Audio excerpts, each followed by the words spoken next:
Hey, how you doing? This is Adam Post, publisher of more than 1,000 comic books and marketing expert covering Hollywood panics as workers can't find work, they're forced to move, and they're losing their health insurance. Let's get into the story. Before we do, please be sure you are subscribed to the channel. Click the bell for notifications. Give me a thumbs up. I really appreciate you guys. From The Hollywood Reporter, writers and actors scramble to keep their health insurance in a post-strike Hollywood. Because once Hollywood instigated the strikes, they got great contracts with all sorts of extra benefits. What didn't they get? They didn't get guarantees for jobs. So if workers don't work, not only do they not get money, they won't even get to keep their health insurance. And from the Los Angeles Times, Hollywood's exodus, why film and TV workers are leaving Los Angeles. They're leaving the state. They're going into other careers because they can't find work to pay their bills. From The Hollywood Reporter, writers and actors scramble to keep their health insurance in a post-strike Hollywood. After the 2023 work stoppages amid a larger industry contraction, creatives face difficulties meeting minimums to keep their union plans. The unions that got them these supposedly great contracts after the strike are going to be cutting off their health insurance. Quote, it doesn't feel good to have to say to your agents, hey, can you get me a guest starring gig on whatever? Because I'm going to lose my health insurance.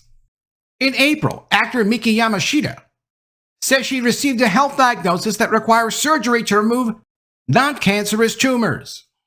That's when the performer, who has appeared on Cobra Kai and voiced a character on The Lion Guard, began the race to attempt to qualify for her union's health insurance plan by June 30th. If she earned enough on eligible projects or worked a sufficient number of days by that time, she could be covered by the plan at the end of the year, which she says she needs to undergo the medical procedure. But meeting the plan's requirements was going to be tougher than usual to accomplish. For nearly 4 months of her qualifying period, her union, SAG-AFTRA, was on strike against the film and television companies, and Yamashita was barred by union rules from working on many projects. In the months following, production never fully rebounded in the Los Angeles area, as the entertainment business continued to experience a contraction. So Hollywood is really in a depression. I've covered this in other videos. I'm going to continue to cover this. The strike didn't help anything. The strike actually forced studios to reevaluate how much do we really need this content. The answer was, now that they looked at it pretty carefully, they realized, hey, we don't actually need this content. People aren't watching these shows. It's not why people are subscribing, and it's certainly not why people are keeping their subscriptions to streaming services. They already have massive libraries. They don't need that much new content. And that destroys these Hollywood workers. By mid-June, Yamashita, who says she's been on the union's health plan on and off throughout her career and has sometimes gotten different coverage through outside jobs, was still around $12,000 behind the required earnings threshold to be able to maintain her health insurance. Well, barring some miracle, I doubt I'll actually earn the threshold limit by June 30th, she says. I will continue to hustle until that deadline comes, after which she will assess other health insurance options. Literally woke Hollywood is killing actors, writers, and contributors to shows and movies. We did try to warn people, you need to make the things that people actually want to watch. That doesn't mean that this actor is going to necessarily find work just because she's on a good show instead of any of these woke shows. But it does tell you, you have to be realistic. If you're not going to be realistic and serve your audience instead of your political ideology, you're not going to get paid for whatever it is that you do. And if you're not getting paid and you're not earning money and you don't meet the minimums for health insurance, you're not going to have the health insurance you need if you need to have procedures done. It's that bad now. More than half a year after Hollywood's historic double strike officially concluded, other writers and actors are finding themselves in a similar position. SAG-AFTRA performers generally must make at least $27,000 in covered earnings or work at least 104 days over the course of 12 months to qualify for health insurance coverage starting in 2024. Writers Guild of America members, meanwhile, are required to make $43,000 in covered earnings over 4 quarters in order to qualify for the Writers Guild Industry Health Fund.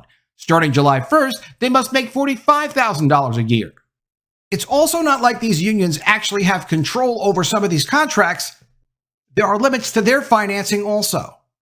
And it's also not like the multimillionaires who make tons of money off of Hollywood are going to contribute their money to subsidize these funds. Perhaps they should. Perhaps some of the Hollywood millionaires and even some of the Hollywood billionaires should contribute a little money to help these people keep going.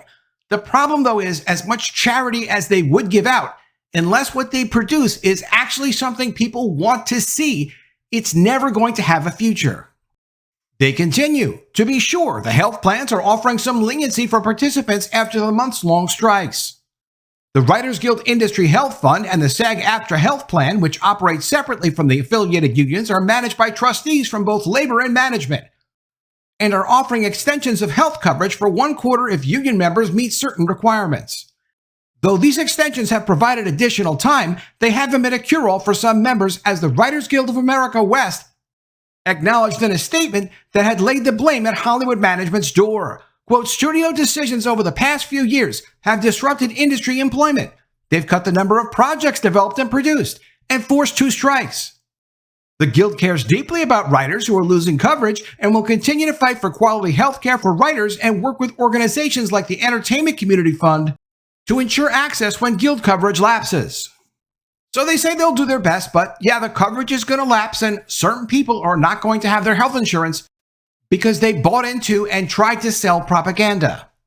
In the meantime, creatives at all levels are scrambling to meet the requirements. Tracker and waffles and mochi writer David Radcliffe is $5,000 away from requalifying for the Writers Guild Industry Health Fund. After receiving a coverage extension, he needs to make up his earnings shortfall by September 30th. Radcliffe, who has had cerebral palsy, says, for someone who uses a wheelchair and uses crutches and has a lifelong condition, having insurance, especially strong insurance like what the Writers Guild offers, there's a sense of security and stability in that. He says he tries not to be overly optimistic or overly pessimistic as he thinks ahead to whether he might requalify this fall. William Sadler, a veteran performer who has played roles in Hawaii Five-0, The Shawshank Redemption, and Die Hard 2, has been a SAG-AFTRA member since 1977 and can't remember ever struggling to qualify for union health insurance in years past. A year ago, he says, his wife was diagnosed with lung cancer and has turned down jobs since due to a desire to spend time with her at their home in New York. Meanwhile, there were less jobs to choose from during his qualifying period due to the strikes. Sadler says he's trying to meet his earnings threshold by September 30th without spending long periods away from his wife, who is also on the plan. Quote, it's a terrible situation under the best of circumstances, but it's being made worse by the fact that I genuinely feel like I'm under the gun to come up with some job that fulfills this requirement, he says. This is not a time to be without health insurance. At the moment, Sadler says he's planning to take a quick job in Los Angeles that would normally go to a local hire and pay his own way to travel and stay there, because he needs to earn a certain amount of money a year to qualify as a serious union member that is deserving of having the health insurance deal. It's also very likely whatever deal they cut with the insurance provider, it's not like it's just up to the union to decide, okay, yeah, this guy is serious or he's not serious. They don't have unlimited flexibility when they make these kinds of business deals. There has to be some kind of an understanding about how they structure the whole thing and get agreement and buy-in from the health insurance company. SAG-AFTRA member Chelsea Schwartz, who worked on Rebel Moon Parts 1 and 2, has been in the union for nearly a decade and on its health plan for most of that time, performing stand-in and background work. She lost her SAG-AFTRA insurance at the beginning of 2024, which she says happened because of work dropping off during the actors and writers' strikes. Now she's trying to work 65 more days by September 30th to be able to keep her insurance. That's been tough amid the ongoing contraction, she says. Well, this is the slowest time I've ever witnessed my industry to be. I probably submit to at least 100 postings a week. And I think I'm averaging 4 days on set per month. 4 days on set per month working is not going to be enough for her to keep her health insurance. A veteran SAG-AFTRA actor who declined to be named but is a lead in a summer movie, meanwhile, is also at risk of losing her health insurance and needs to meet her earnings threshold by June 30th. The situation hasn't gone unnoticed by casting directors who in some cases are working to assist actors in reaching their qualification thresholds for health insurance. Casting director Tanika Becker says the casting community has a few private Facebook groups where in the last 4 years, there's been a very obvious and concerted effort to both share information about actors in jeopardy of losing health insurance and to actually try to help the problem by trying to find them roles. And that's a great thing to do. The community should be helping each other out. A lot of communities go through tough times.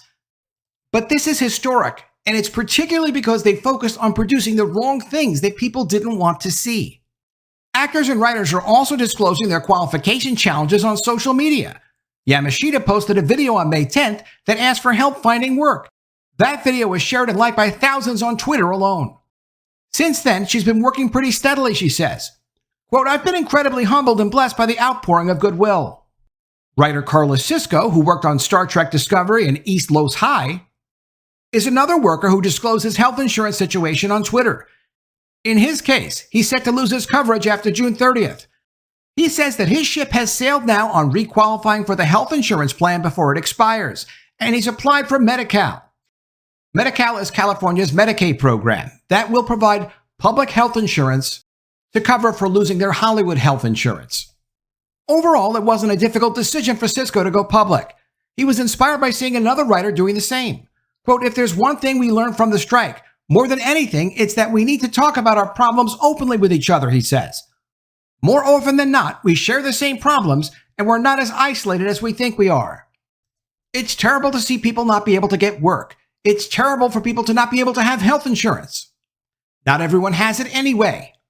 But these were working professionals that until recently were able to maintain their lifestyles working for an industry that wanted the services they were available to sell.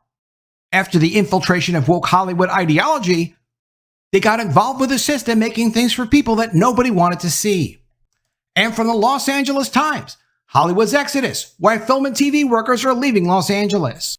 People living and working in an expensive California city are not able to stay there if they can't get work and they can't afford health insurance.